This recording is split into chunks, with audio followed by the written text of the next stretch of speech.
Thanks for tuning in today. I'm Dr. Nick, the Incrementalist. Join me as I seek out the small incremental changes being applied in other industries that we can learn from and that can be applied in healthcare. Can these changes bring immediate value, but also add up to the big improvements and revolution we need in healthcare? Come along with me to explore the possibilities. My innovative guests from around the globe have used small incremental improvements to achieve their moonshot. And today I'm delighted to be joined by our Chief Medical Officer, Craig Joseph, who is working at Nordic Consulting. In fact, it's not really Craig. We're representing him with ChatGPT, and we're reproducing his voice. Craig, thanks for joining me today. It is a pleasure to be with you, Nick. Nick, that was me pretending to be ChatGPT. Yeah, you don't call Hollywood. Nick, it's really me. It's really me, Craig. So, as we do each and every month, we're focusing on news you can use, and who cannot have spotted what's been going on with ChatGPT? In fact, if ChatGPT was a person, all they needed to do was to put their underpants on the outside, and they'd be a super being. They're able to do everything, right? ChatGPT is it's pretty. We were preparing for this, and I told you, it's the most amazing thing and the stupidest thing all at the same time. and I say that with all due respect to OpenAI, who created ChatGPT. I'm sorry, anybody that says "with all due respect" means the complete opposite. With all due respect, Nick. No, it's really quite disturbing. It reminds me of Google, when one learned that you could type in this box and try to find information, and you could do a really bad job of telling it what you wanted, and it would still give you what you wanted much of the time. And it got a lot better. And that's what ChatGPT seems to be. Now, the key thing is it's really, really dumb. And so all it's doing is trying to predict. Once it writes one word, it's using its incredible database and learning to predict what the next word is that a human would want to read. And so I think it's really good for some things. If you're looking for facts, it's really, really bad. You think I would have said facts would be a basic thing for ChatGPT. That's just going off, fetching, looking, finding relationships, not doing anything special. Well, the problem is it's trained on the internet. And so there's a lot of stuff on the internet that's just incredibly wrong. And so, yeah, it can't discern, at least at this stage, right? It can't discern what is real from what someone said. It's all the same. It's all weighted the same. And so I think that's part of the problem. I think I asked it once to write it once, like it's been for years, maybe last month. I asked it to write a blog post for me on some healthcare IT subject that I consider myself pretty expert in. And it was pretty good. So I didn't take it, but I think it's a great tool to kind of start you in the direction. And then, for you to take it over. If you ask it a specific question, oftentimes, which are a factually based question, it might or might not get the right answer, but it's going to sound like it knows exactly what it's talking about. It'll be very authoritative, but it shouldn't hold any weight in anyone's mind. You say that, but it took and passed the USMLE, the medical examination, right? So we could trust it with medicine. It did pass all three parts of the United States medical licensing. So hold on, before we go into this, let's just put this in perspective. That's a 3-part examination that takes place over years for a medical student. In their first couple of years, they do part 1. In the third and fourth, they do part 2. And then when they're working as residents, part 3. And it took all 3 of them and passed. It did. Now, let's be clear, Nick. It didn't get the top score, okay? So, no, but it is. So, yeah. So not going Ivy League, then. It's scary. So again, as I understand it, it's there to predict what the words are that you want. And so it does have some ability to do that in an uncanny way. And it did get passing scores on these tests. And you're right, like the first one is basic science. So it's 2 years of medical school and you take a test, and this thing got, I don't think it did gloriously well, but it did get above the minimum score. So I don't know what to think. I do know this for sure. I've asked it questions that I knew the answers to, and it was dead wrong. Just the opposite answer of what was. Are you sure? Yeah, you're implying it was maybe me that was wrong. Well, I always think there's a distinct possibility. I'm just saying. I've not been wrong before, but it might happen sometime. No, these were facts that you could find on Google, actually, if you look. Right. Oh, so you got it from Google. Well, that settles it then, definitely. Oh, not just from Google. Still, the fact that this AI could, pass this test and it writes quite well, whether you agree with what it says. It knows what a paragraph is, and it changes up the tempo, and it really is a huge tool. And I think there's certainly been a lot talking about ChatGPT, not only with health but also education. How can you know if someone's written an essay? You can ask it to write you a very complicated essay, and it will write that. Again, some of it will be accurate, some of it will be insanely off. At this point, I was just listening to a program over the weekend that said GPT-4. So I guess ChatGPT is based on GPT-3. GPT-4 should be coming out in about a year, or a little less than a year. And it's apparently supposed to be significantly better than what we're seeing. And what we're seeing is pretty impressive.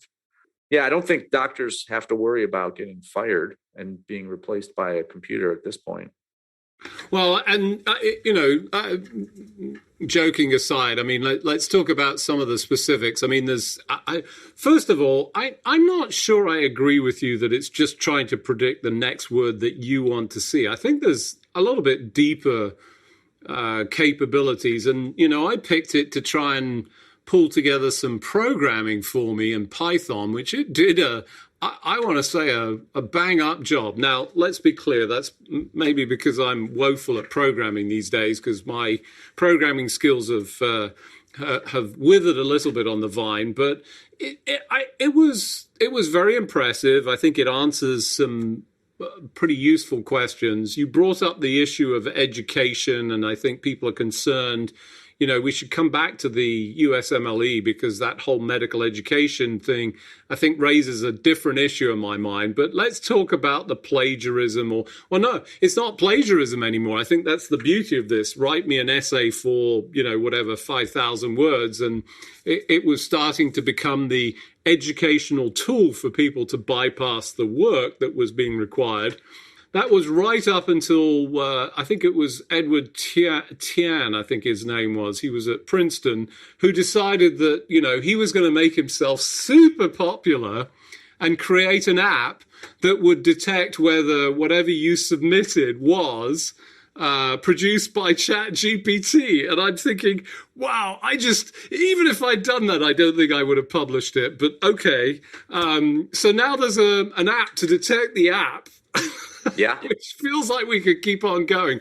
But it raises the issue, and this is true in medicine as well as just generally. We're asking people to do this rote stuff. It doesn't require thought and intelligence. And, if you've read the book, I think David Epstein, Range, which talks about, this narrow specialization and the way that we teach.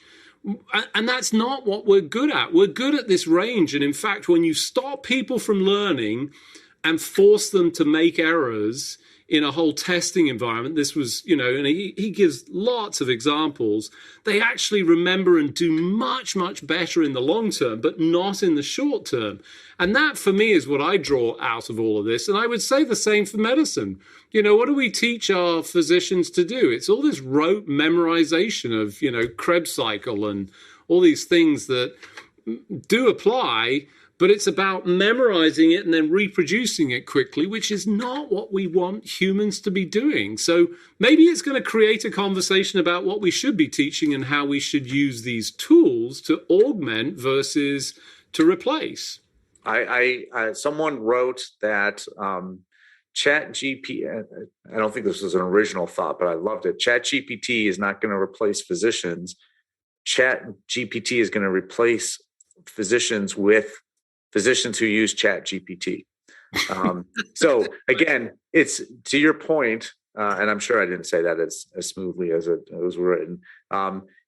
It's a tool. And if you're not going to use the tool in an effective way, you are going to be replaced by people who will. And it will take the lift off of a lot of the work that you do that doesn't really bring a lot of benefit. And I agree. It's the same with, we've often said, well, it's often been said that radiologists and pathologists who stare at images all day long are on their way out because AI and other tools can find problems and identify them better than the human eye. I think that as a tool, it will probably help them to focus on the things that are really important, and the things that are obvious and don't need specialized skill. Those are going to be less. Those are going to be, let the computer do that work. And same thing. I don't have any problem, especially with creativity. Like, I want to write about something. I have this idea, and I have to have some tool that says, "Here, well, let's start you off and give you some ideas and point you in some direction."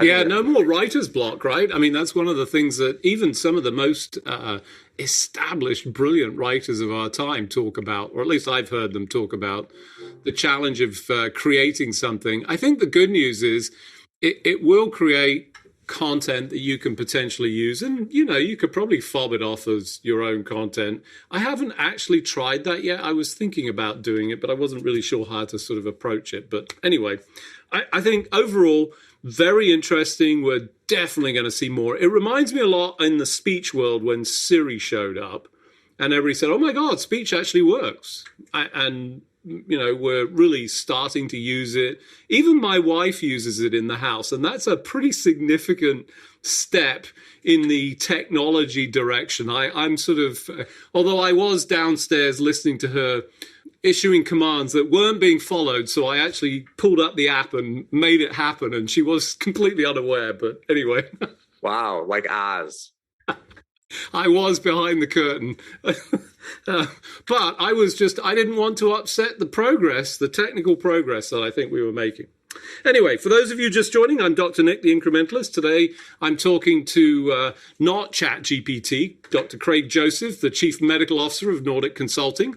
We spent the first part of the program really, I think, diving into the potential for this AI, this interactive element. And I think, as Craig eloquently described, it is augmenting, not replacing. And I think if you don't use it, you're going to struggle because you'll feel left out. The calculator is one of those areas. I remember when the calculator showed, we'll all lose our math capabilities. And if you look at testing as it was long time back to how it is now, actually, I would have trouble with some of the testing because everybody's elevated. We've elevated and, we perform better functional use of all of these tools. So leaving that behind us, let's talk, if we could, briefly. I know we're going, well, at least I'm going to be unpopular. It depends on what you say, but I'll just be unpopular and say, I'm sorry, but COVID seems to be on the rise again. And just to be clear, it's not just a regular condition. And I've seen it happen actually, personally closely with a friend of mine, another physician who not only was fully vaccinated, but got it, actually got it, in one of the cycles and then got it a second time. And he's been really, really unwell, despite the fact that he's had all his vaccinations and he's got a dose of his own antibodies from having COVID. We're now seeing it again. I'm wearing a mask in certain situations. How about you?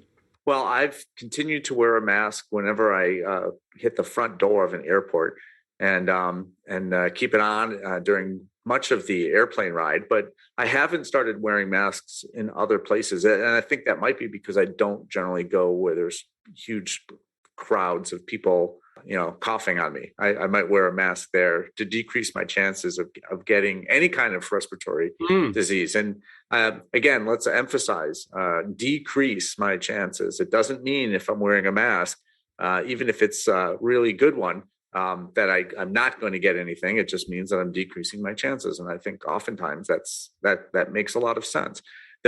We're getting, though, I think, differing perspectives, like dueling data. The numbers of the different COVID strains and the numbers of infection are going up. That is true. However, we're seeing not significant increases, but even sometimes decreases in hospitalizations and death, right? And so it depends on what you're looking at and over what period of time, and it changes from week to week. But we are not seeing hospitals filling up, in the United States at least, with patients with COVID. And so how do you kind of think about it when you hear about people getting sick who are fully vaccinated and have gotten their boosters and have even had your friend's case had the disease, and still just got knocked on his butt. And we always worry about long COVID. Still right. Something we don't really understand very well, why some people, not even sure how many, but some people get it. And whether they're vaccinated or not, whether they're young or not, some people seem to have problems for months and months and months. And we don't know enough to be able to predict who that is, or I don't think we have great treatments for it. We're supporting them. But it's scary. It is scary, but there's not the option is not really there to sit in your house anymore. I guess that's always been an option, but it's not one that I want to entertain. No, that's not survivable for the human race. We're very social animals. We need that interaction. I think one of the papers that I saw, I wish I could place my finger on the precise title and journal, but actually looked at the virus presence in postmortems and discovered it in innumerable body systems. And by the way, still active, infective, not just, residual pieces of it. And I think, the reason I bring that up, because you raised rightly this long COVID, I have a number of friends who've both suffered it and continue to suffer from it. So, not to be discounted as in their head, which, sadly, I know some people experience as some of the pushback, but, it's a significant problem. And it seems like this particular virus hangs out in a lot of different places. So if you've had it, it may still be hanging out. Now, Craig, feel free to answer this in, your best Monty Python voice, but I'm going to ask you, are you a COVID virgin? Oh, that's a very sensitive question, Nick. That's a very personal question. That's. Oh, you can't do it. All right, I can't. I'll do the voice for you. I'm not going to do it when I'm on a show with a honest to goodness ex-Brit who can do the accent better than me. That is a personal question. I will answer it though. I think so. That's my answer. I think. Okay. So. I'll tell you this. Back when it was hard to get tests, I had some home tests. I had like one or two. My wife had a mild cold that she was just, it's just a cold. It could possibly be anything else. So I said, well, let's test. And I had done many rapid strep tests as a pediatrician, but never a rapid COVID test. So I read the instructions very clearly. It said, you have to, do this and then put the Q-tip in and put the liquid in and then wait 15 minutes and then read it. And I did all those things except for the waiting 15 minutes because I watched the liquid move across the little screen. And before it even hit the control, it was positive. It was as blue as you could. This was for her. For her. Right. And I had at the same time a postnasal, what I would call it's just a little postnasal drip. Right. I said, I don't want to waste a test on myself at that point because I couldn't get any more and I didn't know if I was. So I think I did have it, but I've never proven that I had it. That's where I'm at. What else? Are there any other personal questions, Dr.? No. In fairness, having asked you, I will say that I am clearly not. And in fact, interestingly, I this was later in the experience, and it's made me, I've got to be honest, a little bit leery of going to. So I actually took and passed and became a professional contact tracer. So I did my own contact tracing when I got COVID that was proven out by the test. And in fact, I had the same experience that your wife did. I didn't need to wait. I watched my line and it was, wow, solid as anything and very quick. But it was from a restaurant. And, there was nothing extraordinary. But of course, to eat without protecting yourself is kind of difficult. And this was something of a challenge. So I'm absolutely not. But I do know, based on that experience, and I had a number of really awful symptoms, unrelated or in other body parts that I would not have expected that seemed to be all attributable to that I would say, gosh, I definitely lay there, and one day I never got out of bed, never wanting to have this again. So I'm definitely a bit leery and doing everything that I can, but it's out there. So a couple of other things. So we've seen that a lot of layoffs going on, and a lot of talk about the technology. I don't know if this is the same in healthcare. But a lot of layoffs. And, first of all, let me say, I feel bad for anybody that's been laid off at any point in time. Having been through that experience, that's no fun for anyone. But, life is like a river. It keeps flowing past and good things will come down the track. But any thoughts about that for healthcare and where we're going? Yeah, well, it's a little scary from the tech standpoint because it's always been hiring. And when the pandemic first started and everyone was at home and needed technology to facilitate staying at home, you couldn't be hired fast enough if you had some tech experience. And now it seems like there's a lot of companies that are like, yeah, we don't need that many people. And so I think for some, it's for sure they're kind of readjusting and getting back to levels that are probably needed. I suspect, and it's not an original thought, that there might be some companies out there that are just like, this might be a good time to offer to decrease our the number of our employees, our workforce, and not take any bad press because everyone's doing it. So it's not to be blamed. So I think there's a little bit of that as well. To kind of just cut when you can. In terms of healthcare, well, there are some hospitals that are cutting some people, but by and large, if you've got healthcare experience, it's a pretty good time. You may not be working where you want or making the money that you want, but there's work out there for clinical folks, which is good. And I think also that a lot of the people that are being laid off, not all for sure, but a lot of them are finding work at other tech jobs in a reasonable amount of time. So, but I agree with you. It's a horrible thing to happen, and it really feels badly when it's happening to you. Yeah, I good point you make there. I've seen that in other instances where it's, hey, this is an opportunity. What I did see in the news, a number of articles I read actually suggested that whilst they're pretty substantial numbers for even those large organizations, but they're actually still up on where they were prior to the pandemic. So it's not as if this is a complete shrinkage and gosh, things are, it's this big negative turnaround. I don't think that's the case. In the healthcare space, obviously the challenge is that we're seeing shortages of workers across, different areas. I'm very troubled by the continued pounding that rural healthcare takes and, the struggle to attract. And, any time that a rural healthcare facility is closed or changed to something lesser, that kills a community, or at least it seems to in my experience. And, we want to expand and, increase that.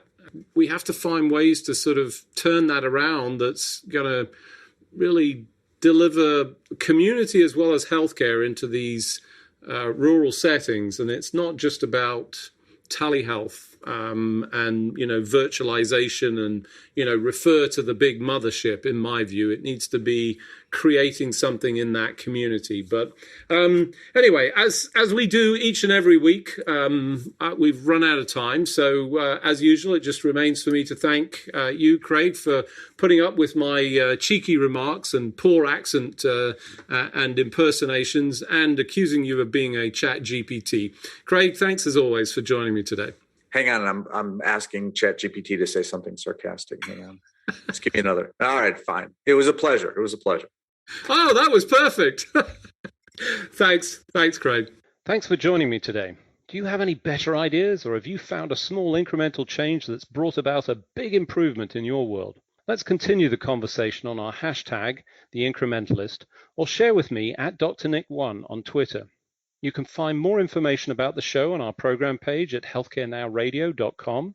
And tune in next time to hear my discussions with leaders and innovators from around the globe who've revolutionized their space by using small incremental improvements to achieve their moonshot. I'm Dr. Nick, the Incrementalist, and I'm starting a revolution through evolution.